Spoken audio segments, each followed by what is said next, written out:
Well, joining me now is Managing Director at On The Box PR, Emma Bunning. Emma, a warm welcome to you. Firstly, I'd like to talk about the system that your business, for example, puts in place to protect your on-screen talent like Caroline. Well, actually, we don't have anything in place at present. What tends to happen is if I've got clients going on big reality shows, they normally have a psych test by the show before they go on, then they're monitored whilst they're doing programmes, monitored when they come off the programmes. But for protection for social media, it's not something that I have in place when people join the agency, but certainly as things come up for them, there are conversations that we have. But actually, in light of this, I do manage a psychologist, a media psychologist, and he has offered to speak to any of my existing talent for free and offer them therapy or counselling if they need it. I think it's something that we're going to discuss moving forward that I think I should put in place. Over the last couple of days, I've heard a lot of people, especially on social media, saying that this is a time for self-reflection for all of us in the industry. I guess questions will be asked as to why there isn't a nationwide kind of regulatory system that focuses on helping these people. Many of them are very young. Yeah, I agree. I think something should be put in place. I'm surprised it's taken this for people to really address it properly, but something's got to change because I've had countless stories of clients really suffering at the hands of this kind of online abuse and trolling, and it's a huge issue. Can you tell us a little bit about, the clients, what they say to you and how they deal with it, what they do? Well, for example, somebody will put a post on Instagram and for every 3,000 brilliant comments, they'll get 2 awful comments, and they'll be the comments that they'll ring me up about saying, I don't know what to do, I feel really stressed about this, should I take the post down, everybody hates me, I feel really anxious, I can't sleep.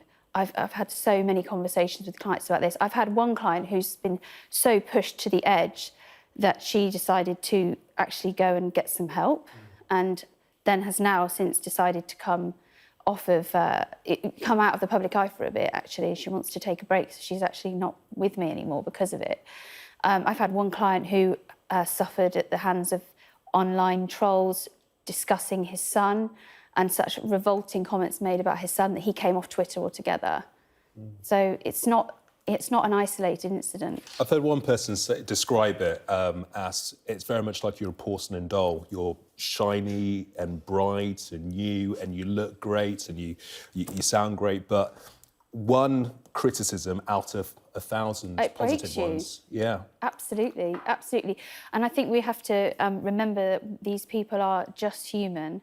And that they might seem superhuman when they're on camera and we look up to them and idolise them, but they are human like you and I. And I don't know, I take criticism pretty badly, let alone if I was having it thrown at me constantly and online. And you can't help but look at it.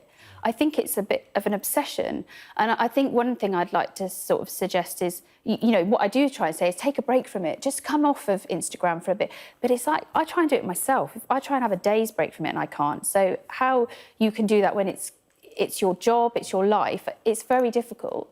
And what about building relationships with close family and friends? Because that's going to be very important because you're not working with these clients every single day, or at least you're not talking to them every single day. It's their nearest and dearest to really see what's going on. I think that's who holds them together. But interesting, I do speak to most of my clients regularly. It's not every day necessarily, but I'm in close enough contact that I have a really strong relationship with my clients, and it is more like a family because I'm a small agency. So I do tend to know the ins and outs of most of their lives, but I'd say the people that get through it more easily are those with a close network of friends and family who perhaps aren't in the public eye as well, so that they keep them really grounded, and that's absolutely vital to have that network. I've asked a couple of people this over the last few days. If there was one positive thing to come out of this tragedy, what do you think that would be?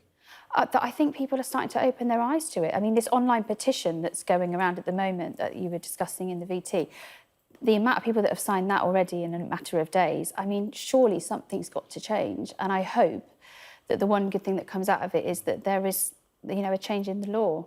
We heard from Caroline's ex-fiancé criticising her management team.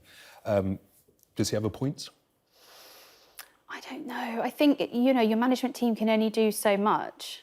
I don't think they can be held responsible, but I don't know what was going on behind the scenes. I don't know how much contact her agents or her management team were having with her. Certainly, if this was one of my clients, I'd like to think that I'd try and offer some support or advice to seek some help from a professional, because I can only advise them so far. Yeah.